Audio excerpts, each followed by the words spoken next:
Assalamualaikum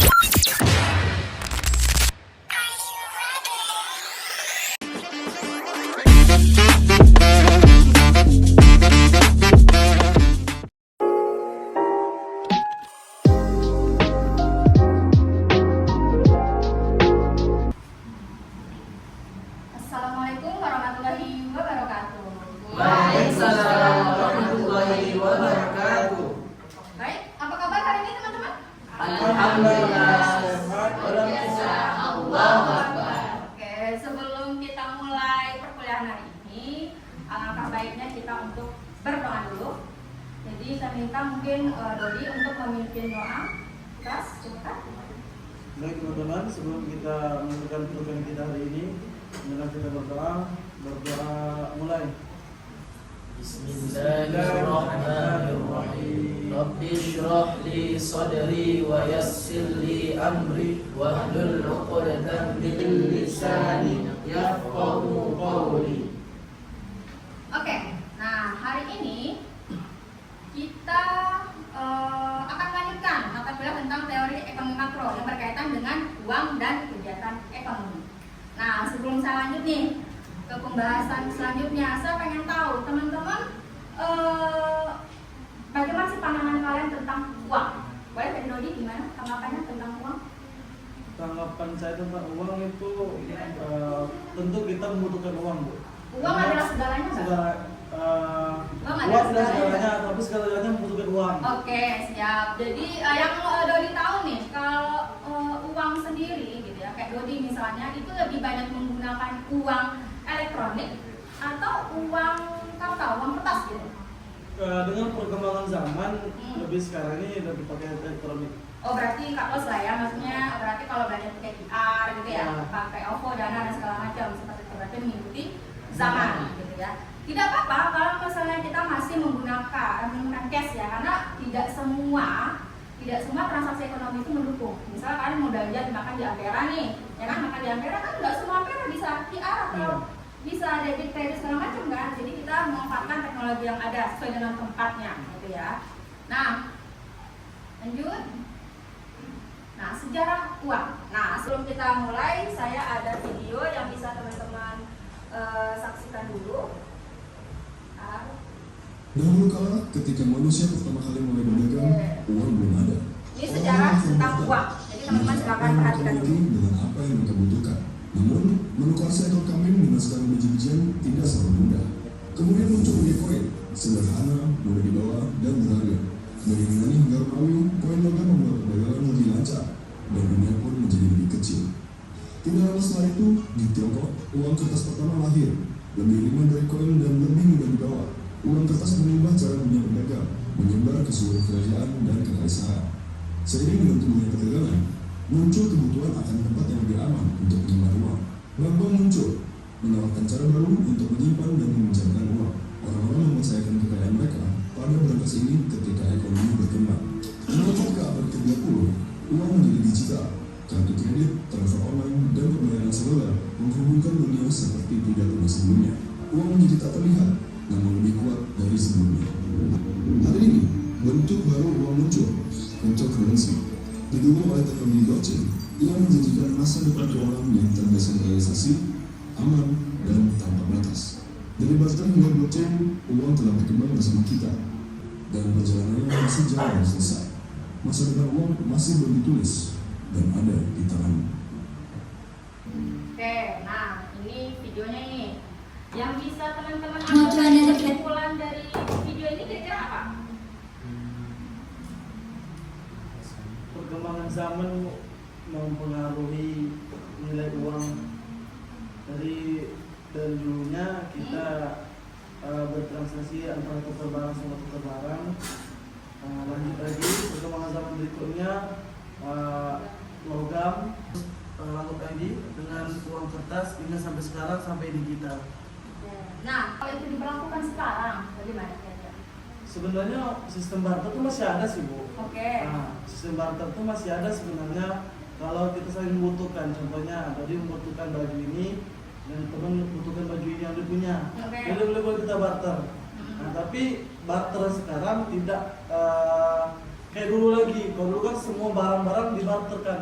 Sistem barter itu masih ada sebenarnya kalau kita saling membutuhkan. Contohnya, tadi membutuhkan baju ini dan teman membutuhkan baju ini yang dia punya. Jadi boleh kita barter.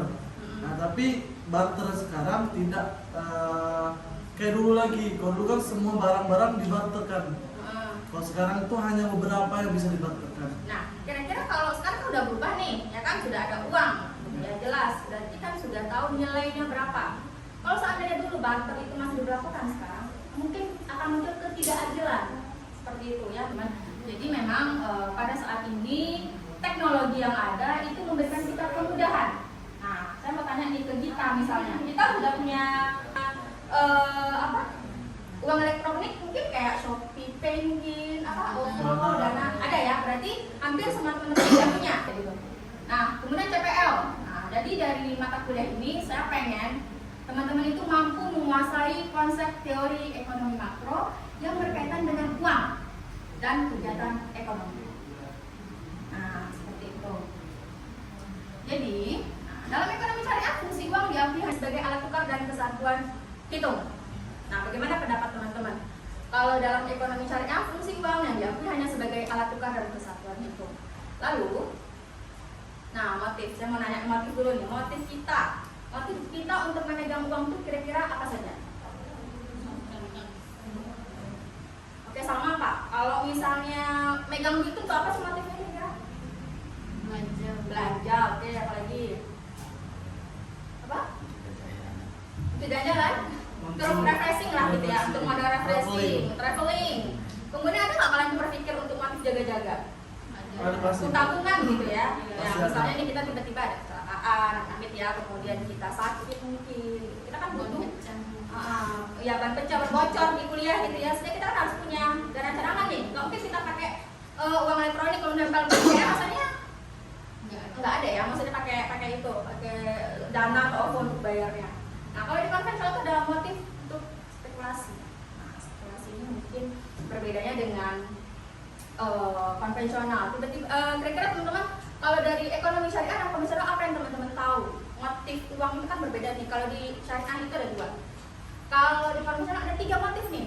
Ada tambahannya itu spekulatif motif atau motif untuk berspekulasi. Nah, kira-kira apa pemahaman teman-teman tentang motif untuk berspekulasi?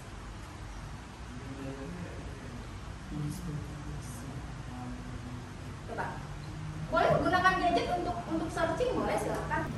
Biar teman-teman juga banyak tahu. Gunakan device-nya, handphonenya, boleh. Investasi. Oke, investasi. Nah, investasi itu kira-kira untuk motif jangka panjang atau jangka pendek? Jangka panjang. Masa depan. Nah, kalau di konvensional itu mungkin yang membedakan adalah uang itu bisa diperjualbelikan. Tahu nggak? Contoh gimana tuh? Uang yang diperjualbelikan. Bukan dengan uang negara lain. Oke, itu diperbolehkan tuh. Boleh kalau dihubungkan dengan perspektif ekonomi Islam, boleh. Tapi kalau misalnya uang, jual beli uang, boleh nggak kira-kira dalam perspektif Islam? Kenapa tidak boleh? Kenapa? Hah? Boleh. Karena Jual beli uang, maksud itu uangnya itu bukan dalam bentuk kursus mata uang ya, itu jual beli uang, misal seperti ini. Kita contohkan dulu ya. Misalnya Dodi itu mau mengajukan pembiayaan ke bank, seperti itu ya. Terus Dodi minjem uang, banknya kasih uang ke Dodi. Tentu bank memperoleh keuntungan kan. Nah, keuntungan itu kalau di ekonomi syariah itu tidak boleh, itu riba namanya. Nah, itu yang membedakan ya. Oke. Nah, ini dalam konsep ekonomi Islam, uang adalah milik masyarakat. Money is public good. Barang siapa menimbun uang atau dibiarkan tidak produktif, berarti mengurangi jumlah uang yang beredar, yang dapat mengakibatkan tidak berjalannya perekonomian. Nah, misalnya Dodi ini dari orang kaya dia ya, terus dia simpan uangnya banyak-banyak di rumah, tidak produktif tuh uang disimpan aja gitu ya. Dia tidak sedekah, infak, sedekah misalnya. Kira-kira apa yang terjadi? Miskin. Terus Dodi kan sekitar rumahnya nih banyak miskin, anak yatim, tapi dia nggak mau bantu karena dia nimbun uangnya banyak-banyak nih di rumah. Tamak lah istilahnya, rakus gitu ya. Pengen mengangkatkan uangnya sendiri, pengen kaya sendiri gitu. Nah, seharusnya uang itu bisa produktif. Jadi bisa meningkatkan perekonomian teman-teman. Jadi kalau seandainya nih kalian punya uang banyak, nggak apa-apa, mungkin kalian buka usaha. Jadi kan itu menambah tenaga kerja nggak? Mengurangi pengangguran. Nah, itu kan produktif Bang Edinya. Iya kan? Seperti itu. Terus nih, nah, saya ada penelitian jurnal teman-teman. Teman-teman nanti bisa review lah. Setelah ini saya akan kasih teman-teman tugas untuk teman-teman review atau ringkas resume lah jurnal yang sudah saya terbitkan nih artikelnya tentang penghimpunan wakaf uang atau lebih dikenal dengan fundraising adalah kegiatan mempengaruhi masyarakat untuk melakukan amal kebajikan dalam bentuk penyerahan uang sebagai wakaf. Fundraising wakaf uang umumnya dilakukan dengan dua cara, yaitu secara langsung maupun secara tidak langsung. Jadi nanti teman-teman ini ada jurnal saya, silakan nanti akan saya bagi teman-teman untuk mereview. Boleh tugas mandiri ya di rumah, nanti masing-masing akan dikumpulkan di pertemuan selanjutnya. Nah selanjutnya nih, oh ya ini udah selesai. Saya pengen absen dulu teman-teman. Dodi Marzuki hadir, Ilyas Dongoran, Muhammad Arif, Lisa Salsabila, Nagita, Yana Yulita, Nur Salma, Alin Pradini, Dodi Marzuki, Ilyas Dongoran, Muhammad Arif, Yena Novitasari, Anissa Zahra. Kita terus semua ya. Oke, kita lanjut lagi. bentar ya. Sudah ada yang buka Easy? Nih sudah ada scan barcode belum? Silakan scan barcode dulu. Nih, udah? Yaudah, kita mulai ya. Ini udah pada masuk teman-teman yang lain. Kita mulai. Oke, saya kasih waktu 2 menit nih. Silakan. Dijawab.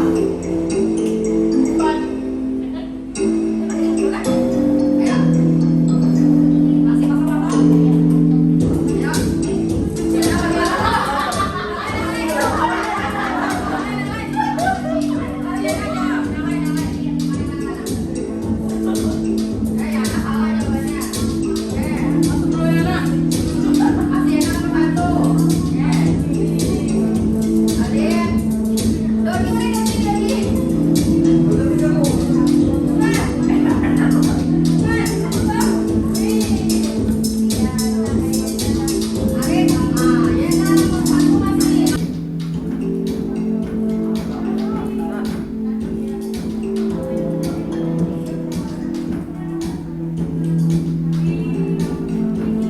Ada Lisha, wes, Lisha. Oke, sudah baik. Jadi saya akhiri. Jadi masih siapa ya? Berarti yang nomor 1 adalah